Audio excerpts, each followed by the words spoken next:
Beautiful. So it's recording. Okay, so hi everyone. Welcome to, I think, hopefully one of the many more webinars to do with the Reed cloud area. So I am super excited actually because I've spoken to Stephen and we've got an amazing topic today. We do. And I'm actually quite excited to learn.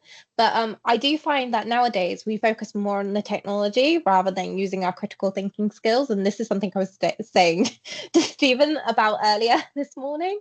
It's just sometimes we think so much about getting involved in the tech rather than using our critical thinking skills and just thinking more around the technology that we use on a daily basis and the ethics and just how dominated Microsoft Azure and AWS, and there's other different providers out there that can offer similar services that aren't just the ones that we work with on a daily basis that have certifications and so on. So I'm going to also introduce myself. My name is Jennifer.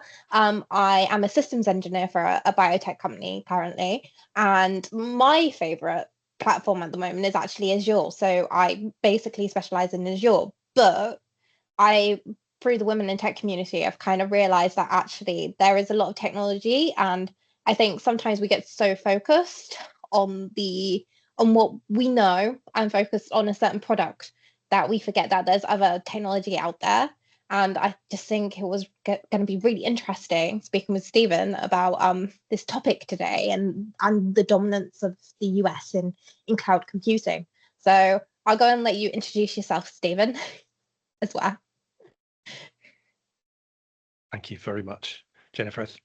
Thank you, Kevin. Thank you, Reed, too, for hosting this today. So this is marketed or labelled as a webinar session, but we're a fairly small group too. So please do make use of the chat from time to time if you've got questions, and I'll be delighted to try and answer questions as much as I can along the way. What I'm going to try and do is, I suppose, talk a bit about cloud and give you a small slice and some other perspectives on the cloud industry, some of it about sovereignty, data regulations and things. And I'm not down at the level, I'm assuming that everybody is comfortable with the core terms, SaaS, PaaS, IaaS, etc., those sort of things. And I'm not going to get technical anyway, with the exception, as I say, of some of the stuff about data regulations, perhaps. But there's a question that's been in my mind for many years, which maybe sets this up, which is that should we rely on technology that we don't control? And maybe that's not something that I can answer for you, but it's something that perhaps you'll be thinking about through this. So I just realized I'm not sharing, so hopefully I now am. Would somebody just be so kind as to confirm that that's sharing? You are sharing, okay. Thank you. Thank you, Kevin. Very kind. Right, so I'll get into it. Very briefly from me, I've been somehow in the cloud industry for years. I worked in the first company that was a cloud provider before the word cloud was a popular thing back in 2005. We were still selling dial-up, if your eyesight's good enough to see that on the picture. I still work with IT organizations and cloud organizations, but I focus now much more on organization, people, change within those things rather than anything else. But I'm still very interested in this, and particularly what the cloud market has done and what it's done in terms of the UK. So a couple of quick disclaimers. I'm sharing stuff here. I encourage everyone to do their own research, and it certainly doesn't, what I'm saying doesn't constitute legal or technical advice in any way. And also I would say, I can only bring you a little tiny bit of it. If you imagine the massive tree out there, this little ant is only bringing you one little leaf of it. And there's a little caveat underneath that says it's also, some of the presentations I do are quite good fun and we've got lots of games and we can enjoy ourselves. But when I'm talking about European legislation for data sovereignty, it's not very easy to make that too exciting, but hopefully I won't make it too great either. So in that regard, this is the intention for me, is to run through a headline of the cloud market, a bit about data sovereignty, a bit about what you might do about that if you're interested in doing something about that in terms of strategies, and then we've got some time for discussion, hopefully the end too, where we can, I may not be able to answer your question, but I could well point you hopefully in a direction. to make this so hopefully it's not too just me talking at you throughout the whole thing. I was intending to use Menti just to ask a few questions along the way. So let's give this a go. And if it doesn't work very well, we'll abandon it and just use the chat. But just as a starting point, I'm making the assumption that everybody's comfortable using Menti. So please either use that or I've got a direct link I've just put in the chat. If you wouldn't mind just heading across to that link, and hopefully I'm presenting the right first question. Yep. And the question I'm asking you is, what percentage of your organization's data is currently stored with AWS, Azure, or Google Cloud? And there's a few options there. So I'd be interested to see. So I just voted. Yep. Wow. Okay. Yep.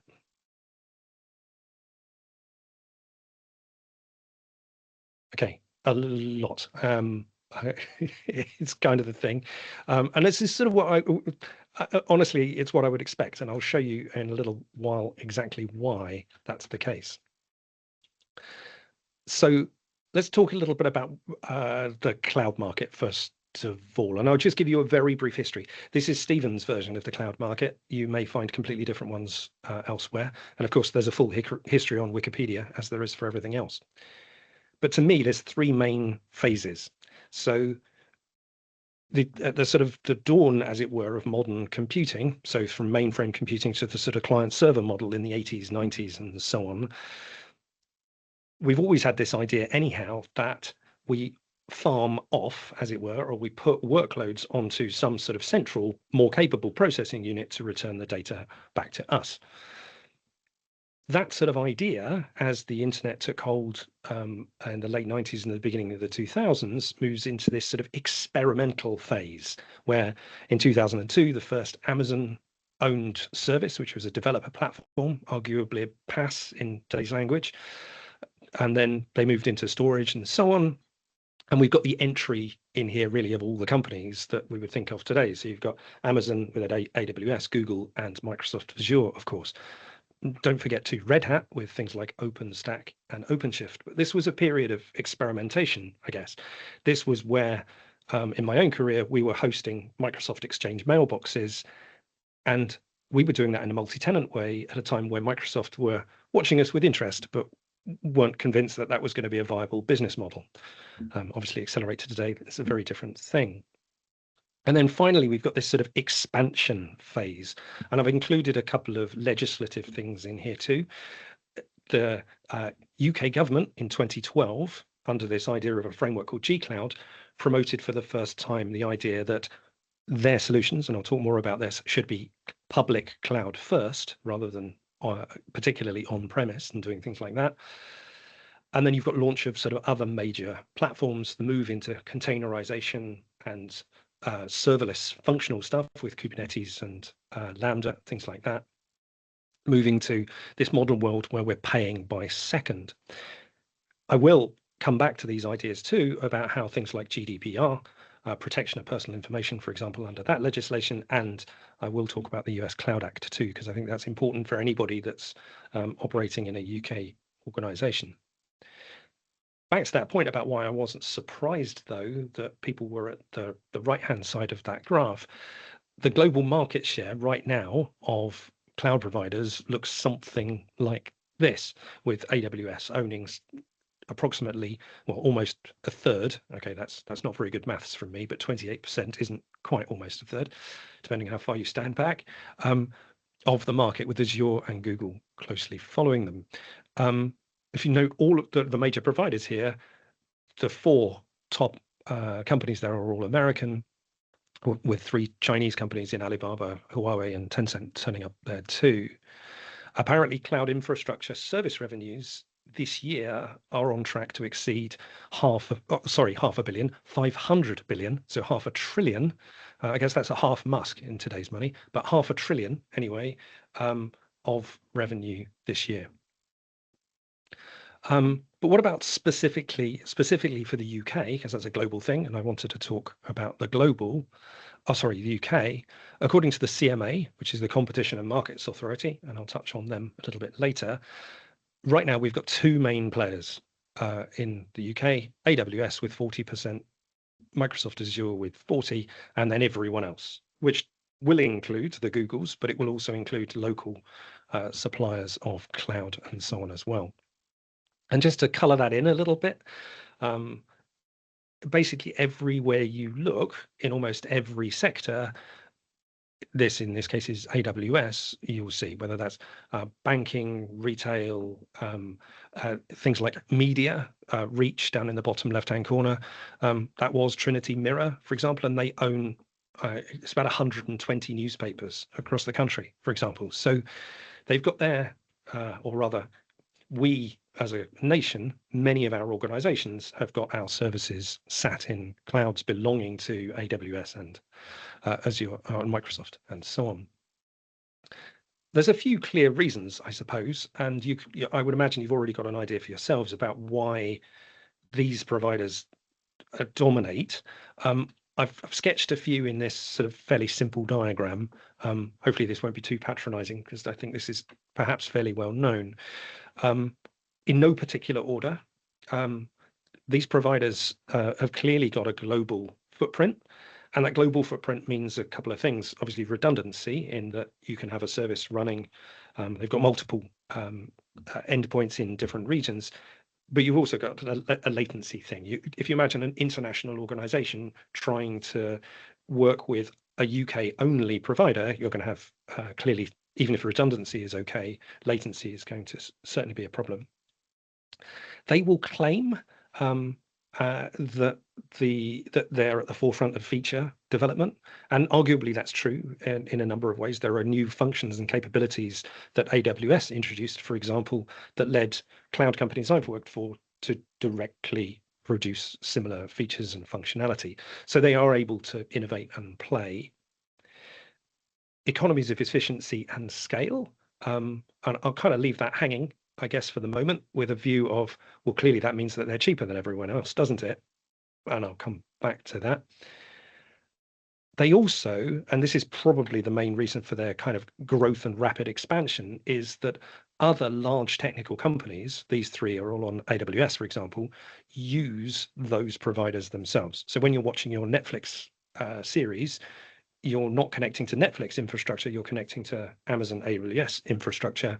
And a percentage of that cost, of course, is going that way. So they're able to grow. The final couple of things I'll just pop in here too is they've developed through, I suppose they're related, through their marketing and their capital and their scale, have developed a huge amount of reputation and reach. There is you go to a conference and you know that a talk's coming up from an ex-Googler or whatever. There's always a certain mystique about those kind of people for working in those sort of large organizations. And there's something about the scale of them that I suppose makes those conversations very interesting.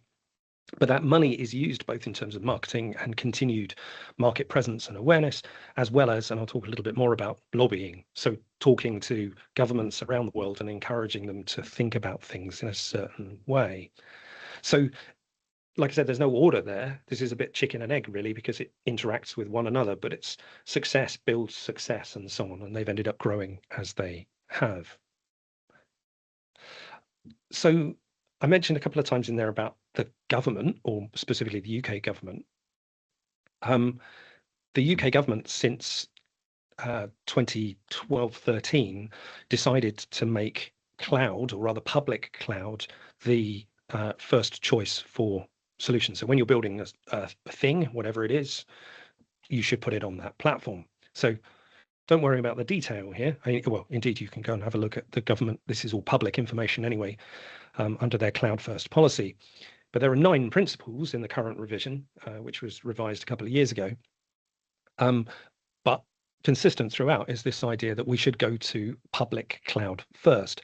And that is reflected in the spending. So I've got some more detailed examples in a second, but we've got recent examples of costs going out, so taxpayer spend going out in the region of £500 million per year, indeed, possibly more.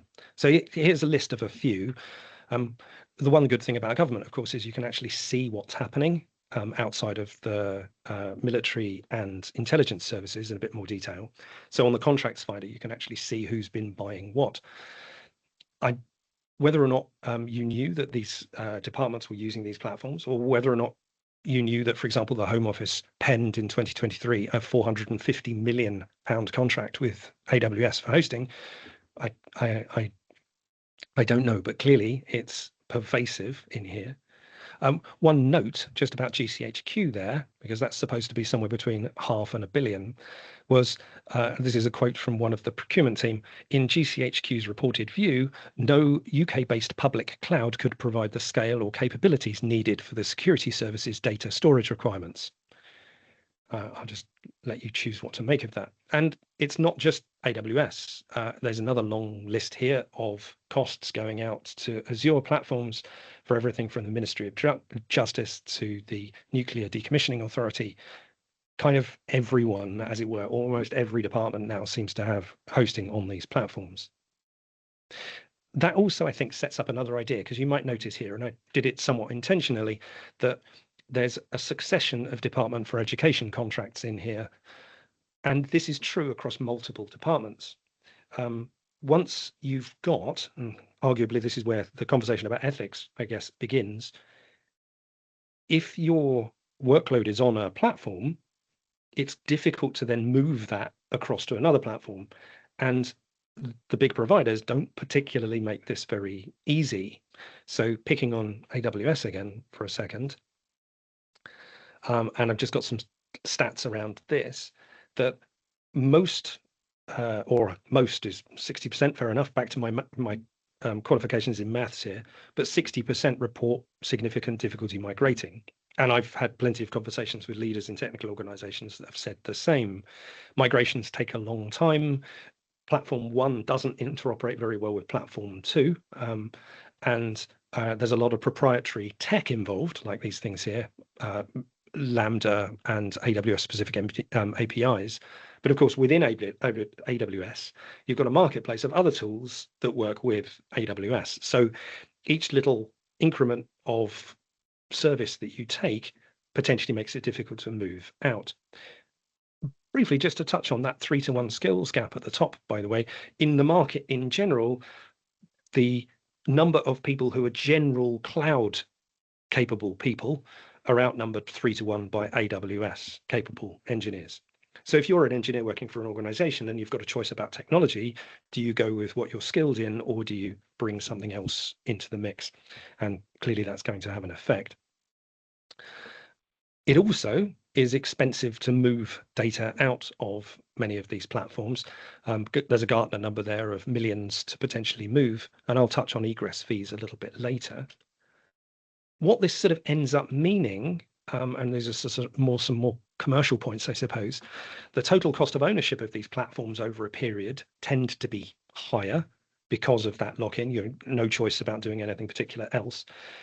I'll come back to the US Cloud Act particularly, but your data is not necessarily safe in these platforms, regardless of where you host them.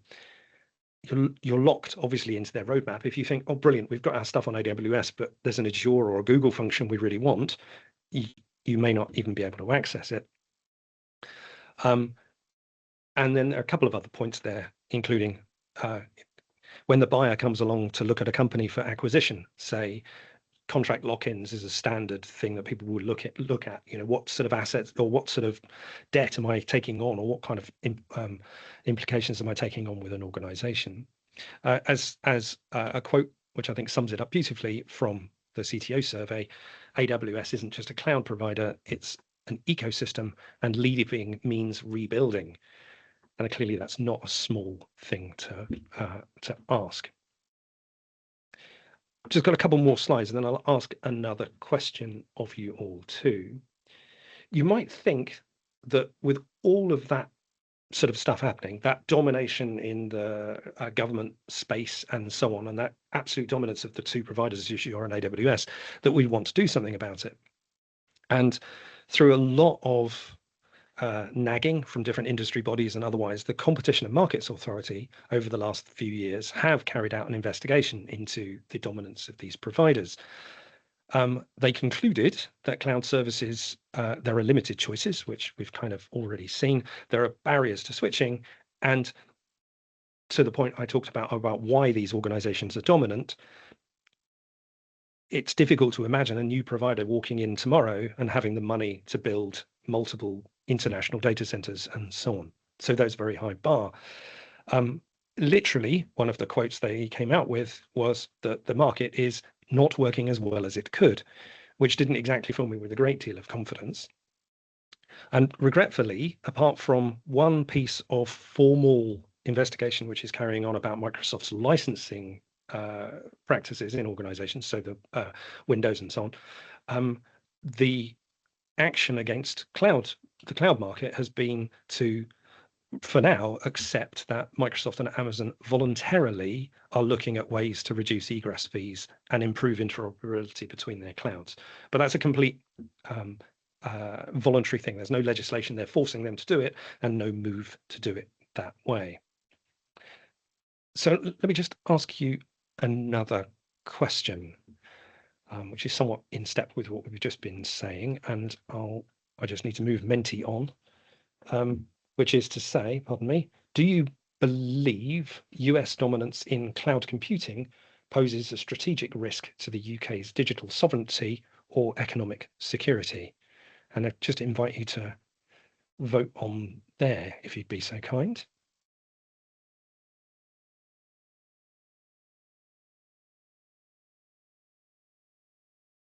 Okay. So we're quite on the right-hand side, a bit of a significant risk. Thank you. I appreciate you doing that. So if everybody's okay with the pace of this so far, then I'll carry on talking into data sovereignty. We should have plenty of time for a few conversations at the end too. So data sovereignty has been a big conversation probably since the Snowden revelations. So this was the American National Security Agency's PRISM program, where effectively they were collecting the American intelligence services were collecting huge amounts of data about people that weren't American as the data went through their systems, leaning on the technical providers and so on. So this is probably where my issue, because I'm talking, I mentioned it at the beginning about it not being very exciting. I'm going to be talking a bit about legislation here, so apologies if it's a bit grey at times. First of all, though, I just want to explain one kind of distinction. And the distinction here is between data residency and data sovereignty as being two different things. So data residency, first of all, is this idea that, well, literally where your data physically is and which geographical location it's in. So, for example, you might have data that is physically stored in a server in Germany, or geographically it's in a cloud in Singapore, for example, right? Data sovereignty is different to that, because this is a legal concept that requires digital data to be subject to the laws of the nation in which the data is located or where it originates. So for that server in Germany, the legal jurisdiction would be Germany, and likewise for Singapore. But under a number of pieces of modern legislation, and EU GDPR is just one, there's a concept of extraterritoriality, which is a lovely thing to say, where those rules of sovereignty apply to the citizen data of someone in the EU, regardless of where the data is. So this all sounds, I suppose this sounds quite good, and it's a positive idea. In the wake of Snowden and so on, all countries have thought about protecting their data in that way. But we've had something of a backwards and forwards between pieces of legislation across the Atlantic and around the world. And I'm only, like I said at the beginning, I'm only bringing one leaf from this particular tree. So there's a lot more for you to investigate. So one of those pieces of legislation, and this is something you'll see often talked about, is the US, in this context, is the US Cloud Act. So this was originated with the idea, first and foremost, to make it easier to transfer data through an agreement between countries. So if you imagine that there's a serious crime, and we think there's some data on another country's provider, we want to be able to access that quickly. And historically, the mutual legal assistance treaties, these MLAT things, are notoriously slow and very difficult to work, which if you're involved in an active investigation and you're trying to shut someone down, sounds like a bad idea.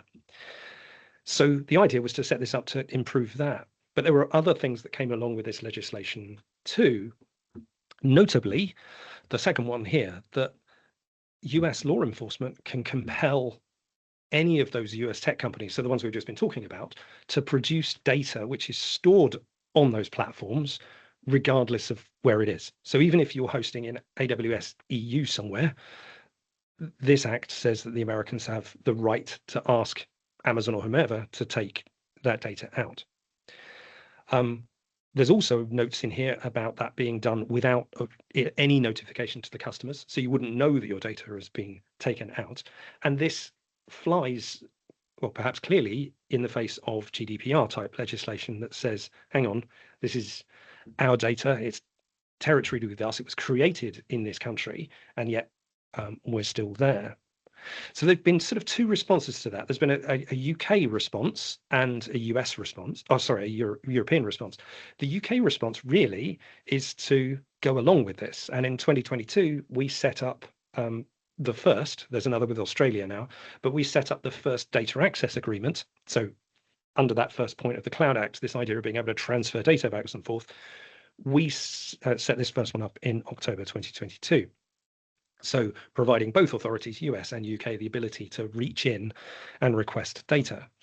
Now, curiously, since that's happened, and this is in the first 2 years, so I've got no up-to-date data in this deck, but in the first 2 years, 22 to 24, the UK issued over 20,000, mostly wiretap orders. So I want to see what this person's doing on your platform, please.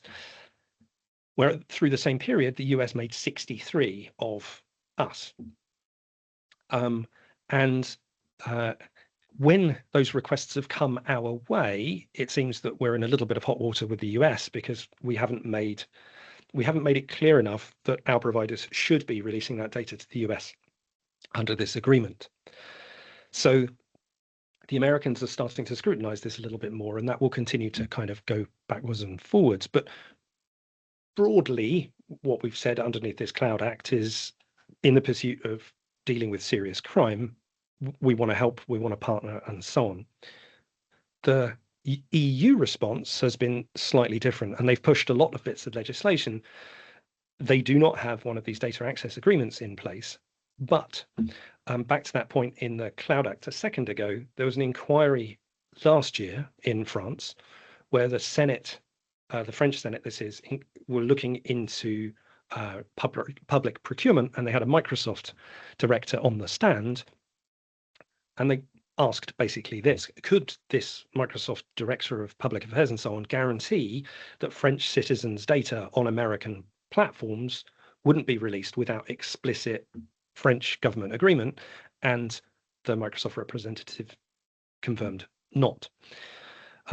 They did, for balance, also state that they haven't received requests from the US government to extract data from Microsoft servers held in Europe. But it created, I suppose, at least the way I read it in the media, it created somewhat of a bitter taste in here. Maybe people thought they knew what was going on, but this confirmed it one way or the other. Back to the response, though, one of the things that the EU have done since then, and you might have seen this was very recently in the media, a new package of sovereignty proposals has been released. So there are 4 things in here that the EU are trying to do. The top one being the most important for our conversation, which is, first of all, expanding the data center capacity, so more stuff can be hosted within the EU, new assurance levels, and I'll talk about those in a second, as well as onshoring chip manufacture, an open source strategy, so stop using proprietary platforms, let's go to open source, and an energy policy, which is somehow trying to balance that expansion of data centers with energy policy. So they're effectively responding, I suppose. That point about the UALs, these union assurance levels, If anyone here is familiar with the UK government security classification systems, so things like official, secret, top secret, where depending on the data mark, you have to respond and act in different ways. It's that same sort of idea. But here, where they're saying that for a European nation and particularly for a public sector body, depending on what level, they've got to implement certain controls. And the suggestion is that most will be 2 to 4, if not 3 to 4, where independent audits are required. And the thing that is controversial, as it were, in that Atlantic or cross-Atlantic conversation is that 3 and 4, the data should be hosted on platforms which have no third country control. So if you imagine you're at the German ministry of whatever, then you shouldn't put your data, if it's this high risk stuff, you should not put that on any server that's controlled by a third country, i.e. the US. So there's a note there that the US cloud firms, these big firms, would struggle to apply that. And I guess you can probably imagine what the big tech lobbyists in Brussels and elsewhere have said about this proposal already. This is going to be fought hard. But there is something here where the UK, or the EU response rather, is trying to be somehow legally protected, this sort of sovereign digital infrastructure, using legislation like this, where the UK, actually someone said it at a recent talk, saying we seem to choose symbiosis and subservience as our policy in the UK. Whether or not you agree with that, I'll leave to you entirely. Just as maybe one of the last points on this, just briefly to kind of colour that in a bit, in the period from 2021, these are pieces of legislation that the EU has introduced to control and regulate the cloud market, everything from requirements on security to non-competitive agreements and so on. And during that period, we've unfortunately done little in the same period, or at least little to legislatively control it like the EU has. That US-UK data access agreement on there on the right is the thing I was talking about earlier. There is one thing that may be pushed in that direction, which was back in January this year, the UK Digital Sovereignty, put my teeth in, the UK Digital Sovereignty Strategy, which was a motion put forward. But as it stands since January, there are, I think it's like 48 members have signed that. So 48 members of Parliament have got behind that, which in terms of our Parliament isn't a great number. The people that have are perhaps somewhat more progressive thinking in one way or another. I don't know. But that's where we are. So I'll ask you another question, if I may, and then we're heading towards the sort of back end of what I wanted to talk to you about. So I've got two questions actually for you. I just need to flick this forward. One is, how concerned are you that under the Cloud Act, the US government can access data held by US companies regardless of where it's stored? If I could just invite you to answer that one for me. And I've got one more afterwards.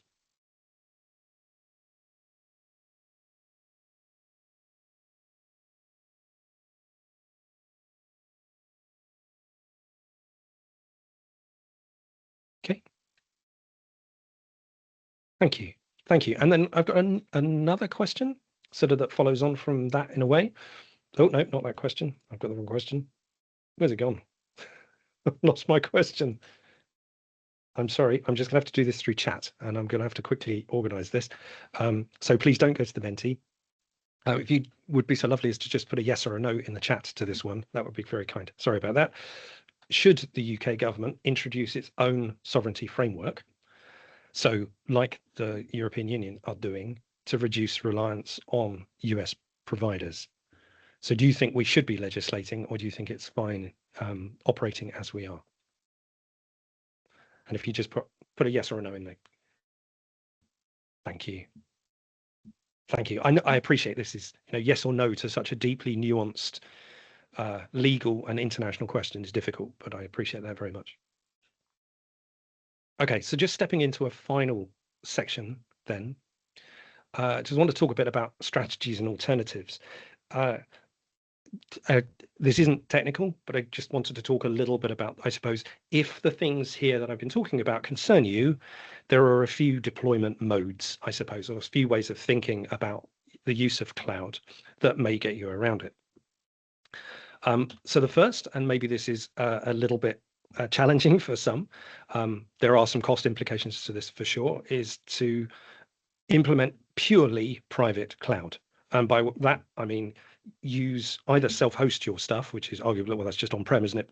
But use an entirely UK-based provider with entirely UK-based servers and host exclusively in that.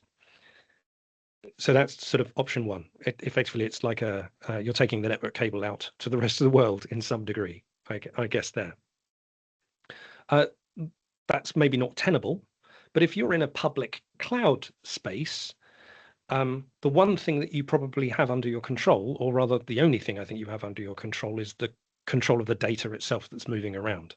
So the number one suggestion here or thought is around encryption, whether that's client-side encryption to the point where you've actually got your clients themselves using your service have got their own key, so not even you can access that data. As the EU Data Protection Board noted, that it's the closest thing to a silver bullet, because of course, if your data is, even if the data gets handed over, it should be in an encrypted format. I appreciate the world of encryption continues to move, and there are conversations about quantum computing being able to break most standard computing, or sorry, standard encryption. So encourage you to just think about what would be suitable in your own context. But at least then, regardless of who ends up with your data, you've got some kind of control. It's worth noting, of course, that even if you encrypt, the cloud providers will still see the metadata. So they'll still see who accesses data, when, from where, that sort of thing. And if you were in a situation where you stored your keys in the same cloud, they could be subpoenaed and taken as well. So I suppose that's the point at the bottom there about zero trust. If you come from the perspective of no trust at all, then perhaps that's a safer place to be.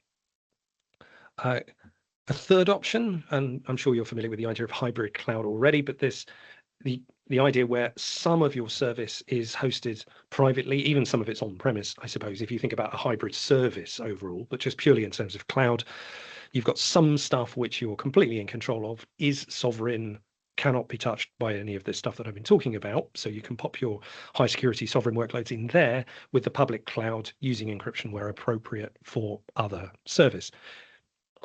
This diagram clearly doesn't illustrate any of the complexity of doing that and the connectivity between the two, as well as providing service. But from a concept point of view, you can then somehow build a wall around technology. In one interesting point, though, to what we've just been saying, organizations like AWS and Microsoft particularly talk about private clouds. So they will create dedicated, isolated private clouds, many of which are being used by different UK government departments, for example. But I note the French Senate finding, as it were, or that instance a little while ago of saying even potentially that's not as safe as we thought it might be.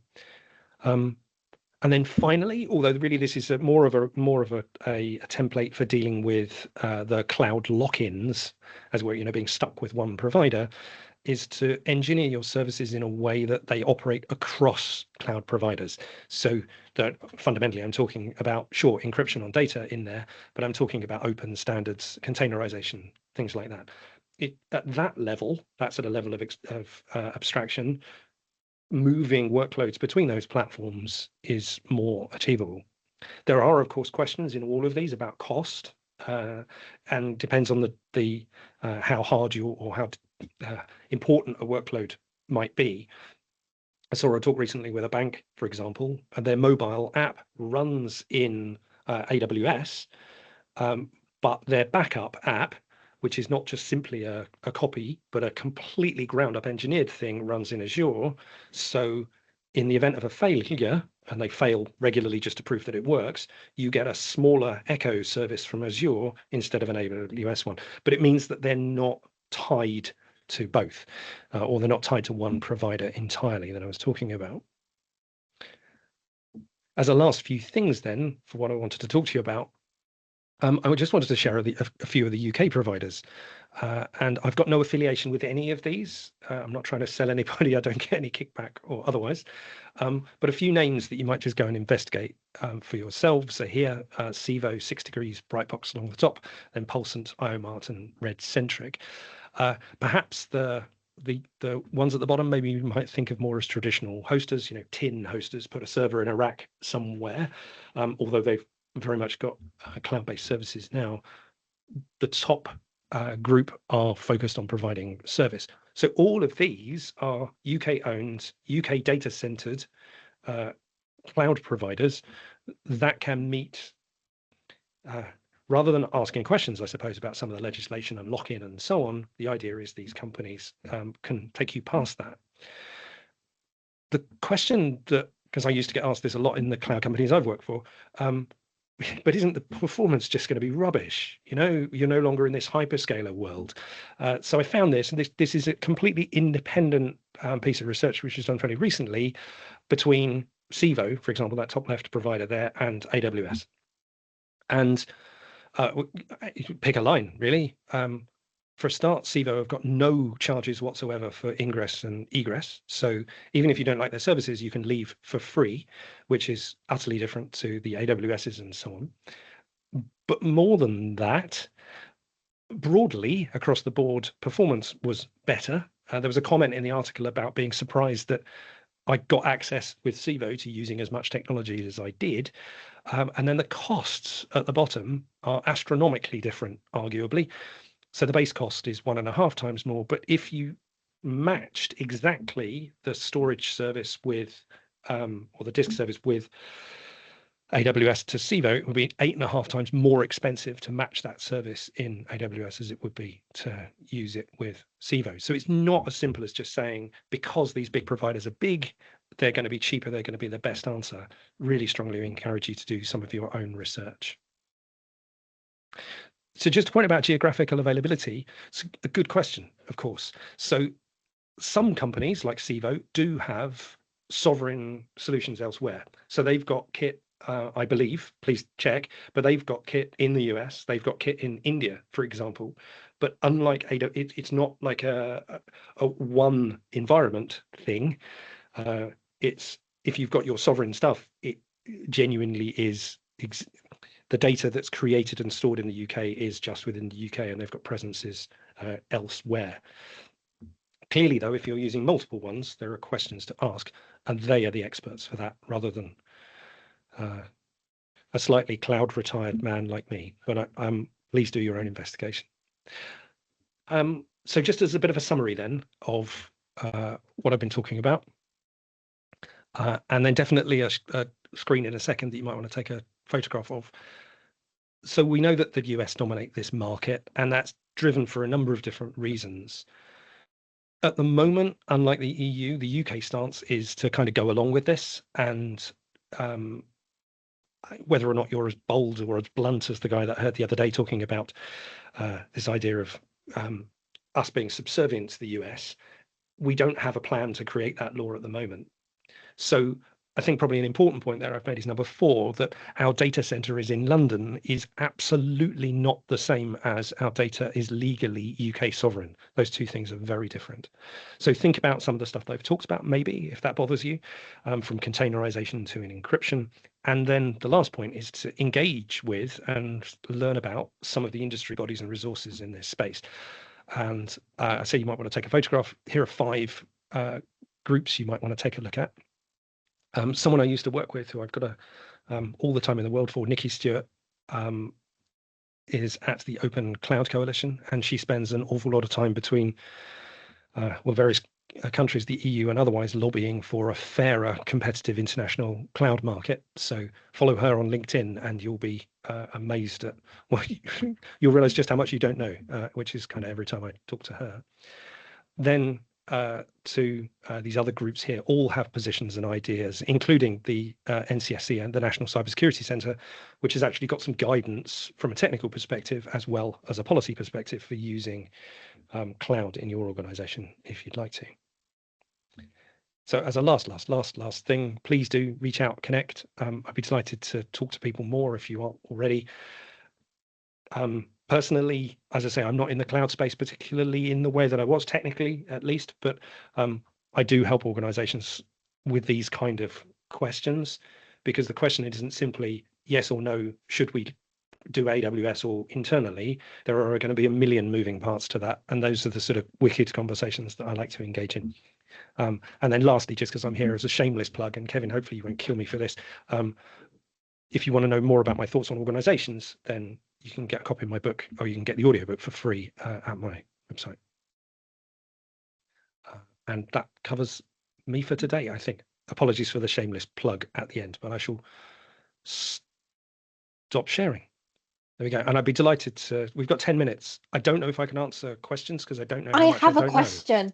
But I have a question though. Of course. I noticed that IOMart is actually a Microsoft partner.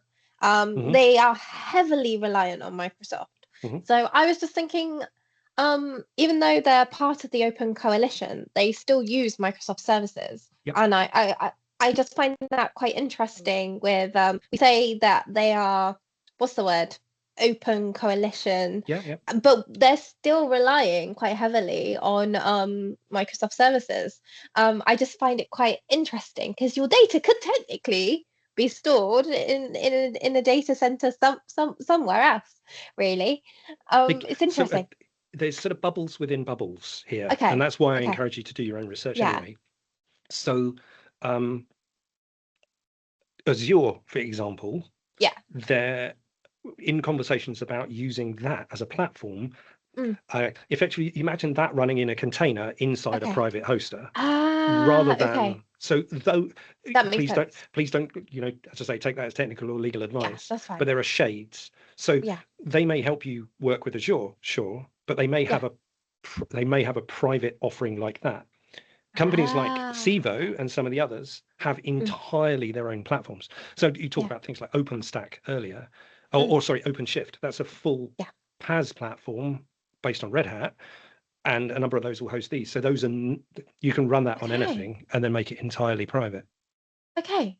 Yeah, thank you, because I was wondering that, because I know that some MSPs, cloud providers, are heavily partners with Amazon or whatever, and I was just thinking, like, how does that work if they're quite heavily reliant on the services? So they just create a different instance. But I think it's layers. So many of them will resell those services and use their public cloud offering and help you connect in pure public cloud form.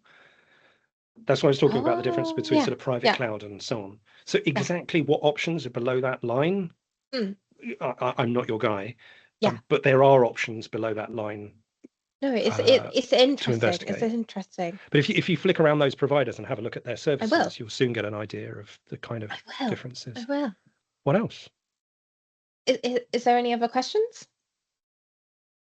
I don't think we have any other questions.